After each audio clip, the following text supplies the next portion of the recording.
MA final paper 7। पिछले video में हम स्थायी बंदोबस्त जो भू राजस्व व्यवस्था थी उस पर हम बात कर रहे थे।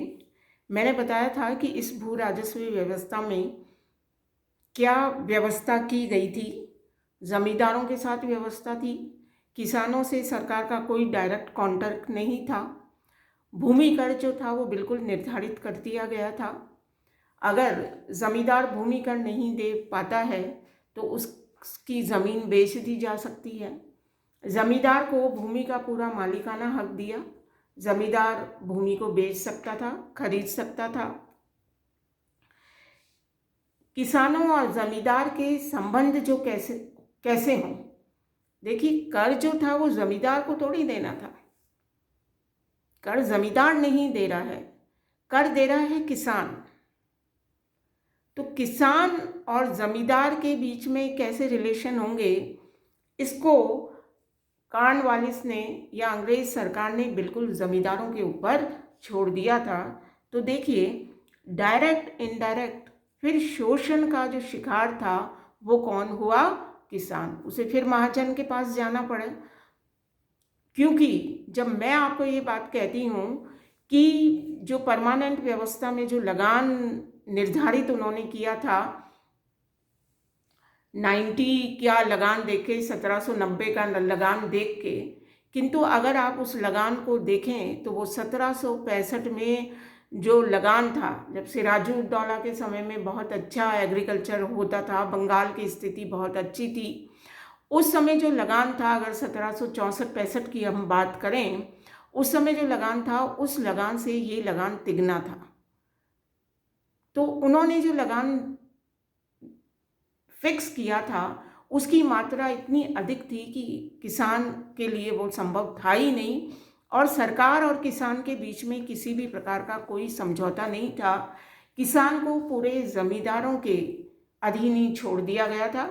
ज़मींदार जैसा भी किसान से समझौता करना चाहे, एग्रीमेंट करना चाहे, अंग्रेज़ सरकार ने तो फिक्स कर दिया था कि भाई आपको 1000 रुपये प्रति वर्ष इस खजाने में, सरकार के खजाने में, आपकी लैंड इतनी है, आपका एरिया इतना है, आपका प्रोडक्शन 1790 में इतना था, और उस समय ये भू राजस्व था, उसी आधार पर उन्होंने उसको निर्धारित कर दिया। तो अब देखिए, तो इस तरह हम देखते हैं कि जो व्यवस्था की गई थी,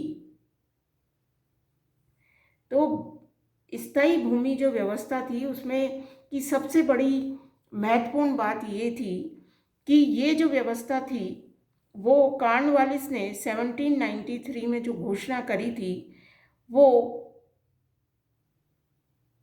कि भू राजस्व जो है वो भविष्य में कभी भी नहीं बदला जाएगा। ये जो बात थी,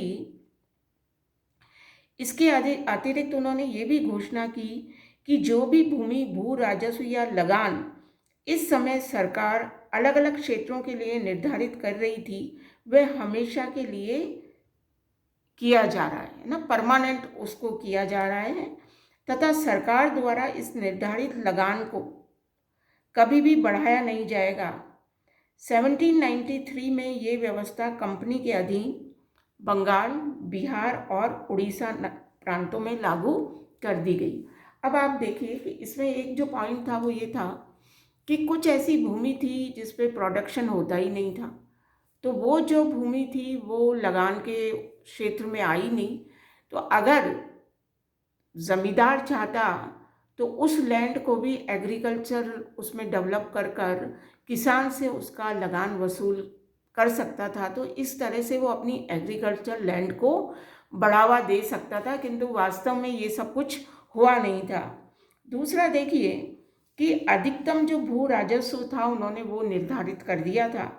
इस भू राजस्व की दूसरी जो विशेषता थी वो ये थी कि भू राजस्व से ये लोग अधिक से अधिक लाभ कमाना था, इसलिए भू राजस्व को जितना अधिक निर्धारित किया जा सकता था उन्होंने उतना कर दिया था। मैंने अभी आपको बताया कि 1765 में जो भू राजस्व था उससे ये तिगुना था। जमींदार वर्ग के हितों का इन्होंने इसमें पूरा ध्यान रखा, और किसान के हितों की इन्होंने पूरी उपेक्षा की। ये भी मैंने आपको क्लियर किया, क्योंकि उनको ये था कि हमें तो ज़मींदारों से ही काम है, तो उन्होंने किसानों की हितों की पूरी उपेक्षा करी और ये लगान की जो व्यवस्था थी वो ज़मींदारों से कर ली। ज़मींदार वर्ग का प्रभावशाली वर्ग के रूप में उदय हो गया, है ना, क्योंकि ज़मींदार तो पहले से ही प्रभावशाली थे। भारत में उस समय जो ज़मींदारी व्यवस्था चली आ रही थी, ज़मींदार जो थे छोटे छोटे राजा हो गए थे, जगह जगह छोटे छोटे ज़मींदार भी थे, तो वो पहले से ही प्रभावशाली थे। अंग्रेज़ों के आगमन आने के बाद अंग्रेज़ों ने जब उन पे ये जिम्मेदारी डाल दी तो वो लोग और भी ज़्यादा प्रभावशाली हो गए। इस व्यवस्था में जमींदार वर्ग समाज के प्रतिष्ठित तथा प्रभावशाली वर्ग के रूप में उभर कर सामने आया। भूमि पर किसानों का स्वामित्व समाप्त करते हुए जमींदारों को कानूनी अधिकार दे दिया गया। जमींदार वर्ग को भूमि बेचने एवं खरीदने का भी अधिकार मिल गया। यह वर्ग राजभक्त वर्ग के रूप में उभर कर सामने आया। जमींदारों के माध्यम से कंपनी का जनता पर जो नियंत्रण था वो स्थापित हो गया तथा उसका राजनीतिक प्रभुत्व बढ़ा। लगान के निश्चित होने से शासन में थोड़ी स्थिरता आ गई, है ना। जमींदार जो था वो अंग्रेज़ों का भक्त हो गया और बाद में आपने देखा होगा 1857 में जब हमारा प्रथम स्वतंत्रता आंदोलन हुआ, संग्राम हुआ, तो ये लोग बिल्कुल न्यूट्रल बने हुए थे, अंग्रेज़ों की तरफ ही थे। तो इस प्रकार हम देखते हैं कि ये इस तरह से परमानेंट भू राजस्व व्यवस्था उन्होंने की थी, है ना, उसमें इस तरह की व्यवस्था की। अब देखिए इस भू राजस्व व्यवस्था के क्या परिणाम हुए।